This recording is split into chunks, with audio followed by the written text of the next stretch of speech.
네, 오늘은 빌레몬서 1장 8절에서 14절 말씀으로 빌레몬의 용서라고 하는 제목으로 말씀 나누도록 하겠습니다. 여러분, 복음은 사랑입니다. 복음은 사랑의 하나님을 그래서 보여주는 거죠. 그래서 복음은 무례하지 않습니다. 복음은 친절하고 상냥합니다. 복음에 사로잡힌 바울은 그래서 빌레몬에게 사랑으로서 강구하는 것을 보게 되어지죠. 사랑으로 강구하는 자세의 근간에는 복음이 더욱 확장되고 교회가 세워지기를 염원하는 그런 바울의 마음이 있습니다. 복음에 사로잡힌 사람은 동역자에게 명령하는 것을 당연시 하지 않고요, 모든 일에 사랑으로 행하게 되어집니다. 바울은 빌레몬에게 오네시모를 용서해 줄 것을 당부하지요. 오네시모는 빌레몬의 노예였지만 주인인 빌레몬의 허락 없이 로마로 도망을 쳤습니다. 게다가 주인의 재산까지 훔쳐서 달아났던 모양입니다. 그런 그가 지금 바울과 함께 있다라고 하는 것은 감옥에 갇혀 있는 것입니다. 그런 상황에서 바울은 쓸모없는 노예였던 이 오네시모를 위해서 지금 무엇을 했습니까? 하나님 앞에 간구했습니다.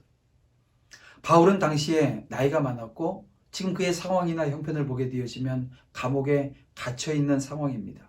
열악하고 편치 않는 상황이었지만 영혼을 위한 노력은 그는 게을리하지 않았던 것입니다. 그는 감옥에 갇힌 오네시모에게 복음을 전했고 나중에 오늘 본문에 오늘 1장 말씀을 보게 되면 갇힌 중 낳은 아들이라고 하는 표현을 하는 것을 보게 되어집니다. 다시 말하면 복음으로 그 열악한 환경, 그 감옥이라고 하는 정말 말도 안 되는 그 상황 가운데 생명을 낳게 되었던 것입니다. 죽어가는 사람에게 생명을 준 거죠. 바울은 이 8절부터 이 10절 말씀에서 이렇게 이야기하고 있습니다. 이러므로 내가 그리스도 안에서 아주 담대하게 내게 마땅한 일로 명할 수도 있으나 도리어 사랑으로서 간구하노라. 나이가 많은 나 바울은 지금 또 예수 그리스도를 위하여 갇힌 자 되어 갇힌 중에서 낳은 아들 오네시모를 위하여 내게 간구하노라, 이렇게 말하고 있습니다. 당시의 사회적 관습 그리고 법으로 볼 때 빌레몬이 이 도망친 노예 오네시모를 용서하고 풀어주는 일이라고 하는 것은요, 절대 여러분 쉬운 일이 아니었습니다. 사실 도망친 노예를 무자비한 매질을 하는 것, 그리고 십자가형에 처할 수 있는 것, 이것은 어쩌면 이 주인이 가지고 있는 권리였습니다. 그러나 주인이 용서해 줄 때 여기에는 많은 예외가 있습니다. 그래서 바울은 바로 빌레몬에게 오네시모를 용서해 주도록 간청하는 것입니다.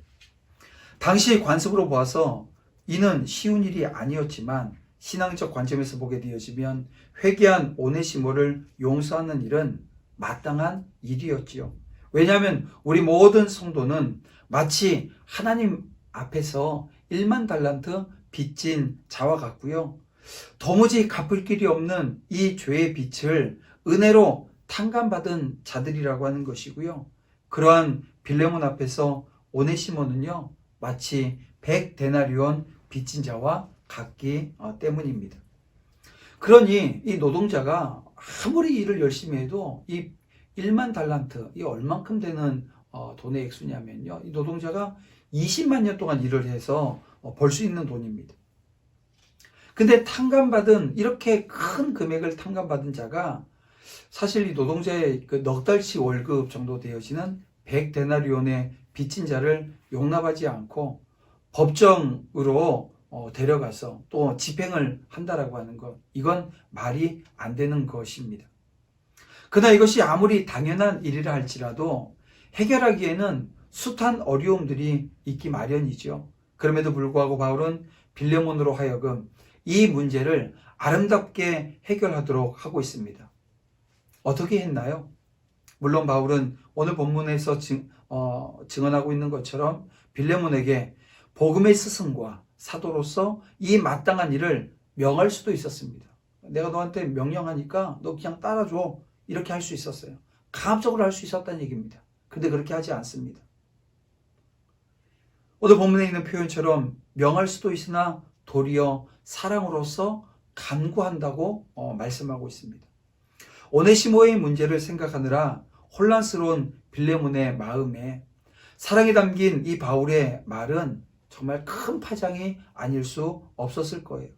더구나 바울은 이제 나이가 많은 연장자의 위치요, 또 복음을 위해서 감옥에 갇힌 상황에 지금 이렇게 말하고 있기 때문에 그렇습니다. 그러니 빌레몬으로 하여금 그 어른이 정말 어려운 중에서도 나의 인격을 존중해 주고 계시는구나 라고 하는 생각을 하지 않았겠어요? 이런 바울의 사랑은 상대 입장에서 문제의 그 해결의 실마리를 찾아가는 정말 인격적인 접근 방식이 아닐 수 없었다는 것입니다. 그 사랑은 바로 문제 해결의 힘이었다는 것입니다. 우리 성도들도 살다 보면 정말 해결하기 힘든 어려운 일들을 겪을 때가 참 많습니다. 그중 하나가 불신 배우자를 구원으로 인도하는 일이 아닌가 싶은데요. 우리나라 성도가 1000만 명이라고 하는데 또 매해 지금 성도들의 숫자가 감소되어진다고 합니다. 어쨌든 얼마 전 통계를 보게 되면 1000만 명 중에 300만 명의 여성이 불신 남편을 가진 외짝 믿음이라고 합니다. 그렇게 보게 되면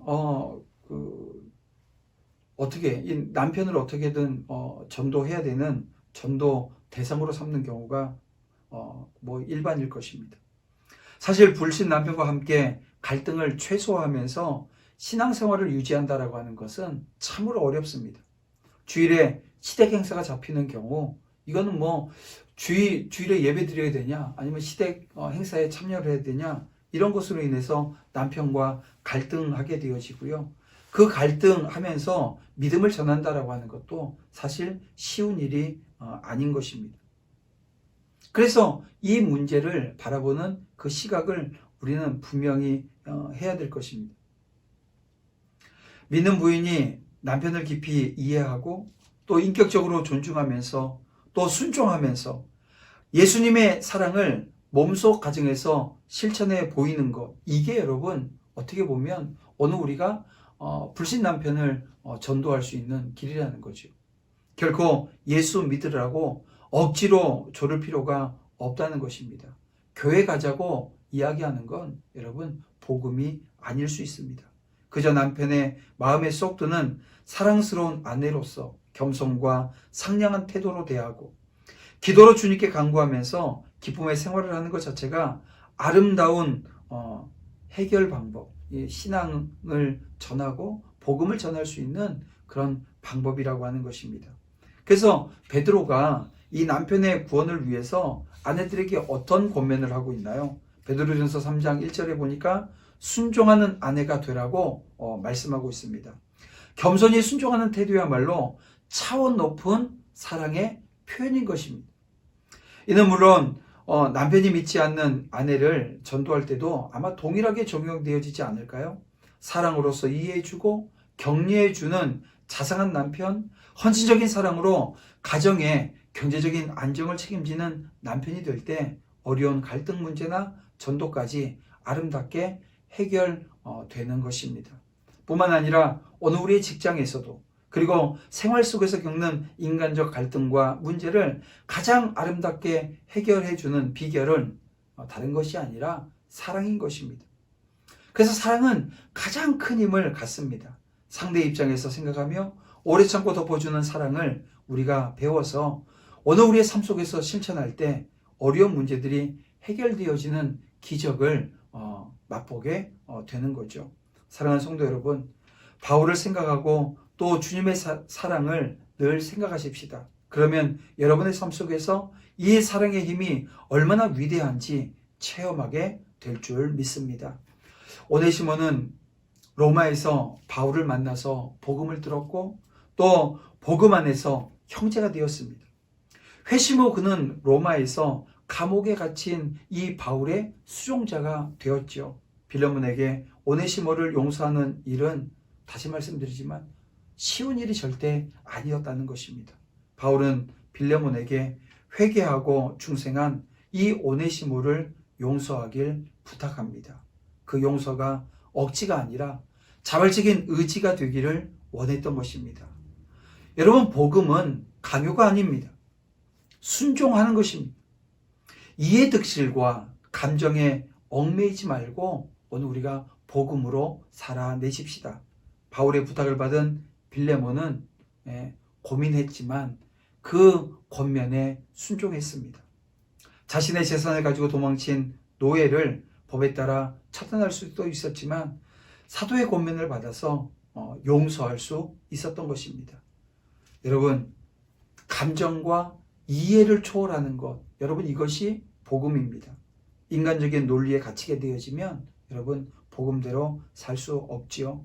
복음으로 이 세상을 극복할 수 있는 저와 여러분들이 되어서 마지막 때에 이 빌레몬의 용서가, 사랑으로 비롯되어진 용서가 저와 여러분에게도 그대로 나타나는 은혜가 있기를 주님의 이름으로 축원합니다. 기도드리겠습니다. 사랑 은혜가 풍성하신 아버지 하나님 감사합니다. 이 아침 다시 말씀 주셔서 말씀 가운데 용서의 복음이 사랑으로 저희들에게 다가왔음을 깨닫습니다. 이제 사랑으로 또 자발적인 순종으로 하나님께서 원하시는 자리에서 복음 전하고 생명 전하며 또 가까운 사람부터 하나님 사랑으로 섬김으로 순종함으로 복음의 메신저 역할 온전히 감당할 수 있는 모든 믿음의 자녀들 되어줄 수 있도록 역사해 주시옵소서. 예수님의 이름으로 기도드립니다. 아멘.